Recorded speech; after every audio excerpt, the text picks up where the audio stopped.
Ny momba ny hetsika Madajazzcar kosa no amaranantsika ny fampalam-baovao tafiditra anatin'izay hetsika izay tokoa moa ny fanofanana ireo mpandalina ny mozika jazz eto amintsika. Tafiditra anatin'izany ary ny fitendrena ny piano sy ny fandalinana eo amin'ny resaka feo ihany koa.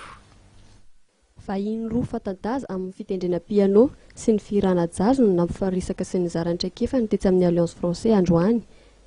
Olivier Huitman, teratany frantsay, fantatra tamin'ny fitendrena piano no sady mpandrindra ny lafin'ny mozika amin'ny horonan-tsary any Frantsa, mianatra manokany mozika jazz ny tenany. Ka anisan'ny mahafaly azy ny fampizaran-traikefa amin'ny olona tahaka izao tanterahany eto Madagascar zao. Ho an'ny Sara Lazarus kosa indray dia anisan'ny mpitendry piano no tena fanta-daza amin'ny resaka feo. Beaucoup de choses simplement en écoutant les maîtres qui font cette musique. Donc j'ai eu la chance, vers la même époque, de tomber sur un disque d'une grande chanteuse de jazz qui s'appelle Sarah Vaughan. Je ne sais pas si vous la connaissez, vous avez déjà entendu. C'est une grande chanteuse de jazz américaine qui est morte maintenant, qui avait une belle voix avec plusieurs octaves. Et une fois par hasard, j'ai eu un disque, d'ailleurs que je vous conseille tous.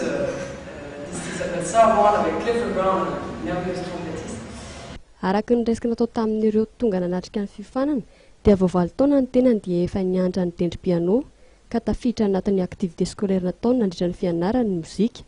Taorian'ny fianarany tamin'ny sekoly ambony dia nandray anjara tamin'ireo hetsika maro samihafa amin'ny resaka jazz ny tenany.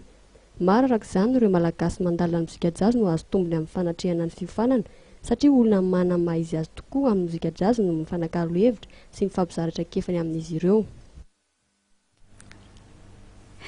Dia ny farana atao anatin'izay tokoa ary ny vaovaontsika tamin'izao alina izao mankasitraka mankatena tompolatovoko vavy nanaraka izany hatramin'ny farany mametraka ny velomany mandram-pitafa manaraka indray ny tenako.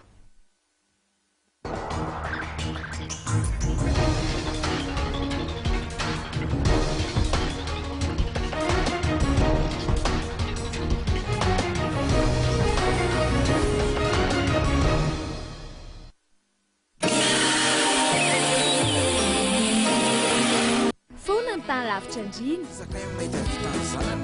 Azo ve ko ny betavita zegny? Mila olona mahery.